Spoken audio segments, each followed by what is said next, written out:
तर आज माझी खूप इच्छा झाली होती पुलाव खायची, तर मी आज घरीच हॉटेलसारखा पुलाव घरीच बनवला.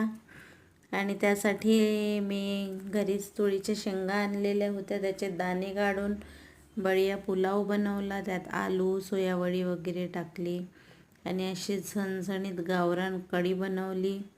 आणि पुलावमध्ये मसाले इतके परफेक्ट झाले ना, इतका मस्त पुलाव बनवला, खूप मस्त झाला. आणि एकीकडे मी अशी कढी ठेवली होती, गावरान कढी बनवायला. कढी आणि पुलाव असं एक नंबर लागते, आणि त्याच्यासोबत पापड. हे बघा, मी इकडे कढी ठेवली होती बनवायला. जस्ट मी तडका लावला होता कढीला. त्यासाठी इकडे एका बाजूला मी तुरीच्या शेंगा आणि पोपटीच्या शेंगा पण ठेवल्या होत्या, आणि